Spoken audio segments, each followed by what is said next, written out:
மதுரை திருப்பரங்குன்றம் தீபத்தூணில் தீபமேற்ற வலியுறுத்தி தீக்குளித்ததாக கூறப்படும் பூர்ணச்சந்திரனின் போஸ்டர் ஒட்டுவதற்கு காவல்துறை முட்டுக்கட்டை போடுவதாக கூறி பாஜகவினர் ஆர்ப்பாட்டம் நடத்தி வருகின்றனர். இதுகுறித்த கூடுதல் விவரங்களை எமது செய்தியாளர் ராஜ்குமார் வழங்க கேட்கலாம். வணக்கம் ராஜ்குமார், விவரங்கள் என்ன?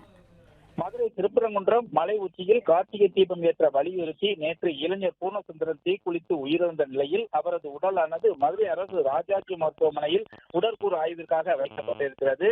இந்த நிலையில பாஜகவினர் அவரது உடலுக்கு கண்ணீர் அஞ்சலி போஸ்டரை மாநகர் முழுவதுமாக நேற்று இரவு முழுவதும் ஒட்டி வந்த நிலையில் போலீசார் அவர்களை தடுத்து நிறுத்தியதாகவும் போஸ்டர் ஒட்டுவதற்கு முட்டுக்கட்டையிட்டதாகவும் கூறி பாஜகவினர் ஆர்ப்பாட்டம் செய்து வருகின்றனர். இதனால் பகுதியில் பரபரப்பு ஏற்பட்டிருக்கிறது. மதுரை திருப்பரங்குன்றம் மலை உச்சியில கார்த்திகை தீபம் ஏற்ற வலியுறுத்தி நேற்று இளைஞர் பூர்ணச்சந்திரன் கல்லாக்குளம் அருகே பெரியார் சிலை அருகே அவர் தீ வைத்து அவரது உடலில் பெட்ரோல் ஊற்றி தீ வைத்து போலீஸ் கூட்டுக்குள் சென்று உயிரிழந்த நிலையில அவரது உடலை கைப்பற்றி மதுரை அரசு ராஜாஜி மருத்துவமனையில உடற்கூறு ஆய்விற்காக வைக்கப்பட்டுள்ளது.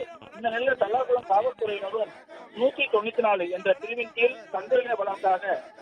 சந்தேகமா மரண வழக்காக பதிவு செய்து விசாரணை மேற்கொண்டு வருகிறார்கள். இந்த நிலையில மருத்துவமனையில் பிணவரையில அவரது உடலானது உடற்கூறு ஆய்வுக்காக வைக்கப்பட்டிருக்கக்கூடிய நிலையில ஏராளமான பாஜக தொண்டர்கள் இந்த பகுதியில் குவிந்து வருகின்றனர்.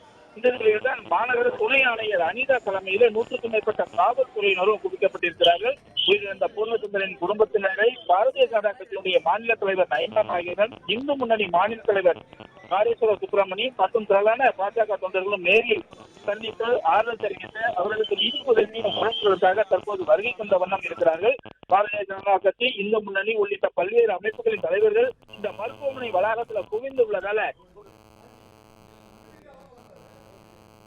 விவரங்களுக்கு நன்றி ராஜ்குமார்.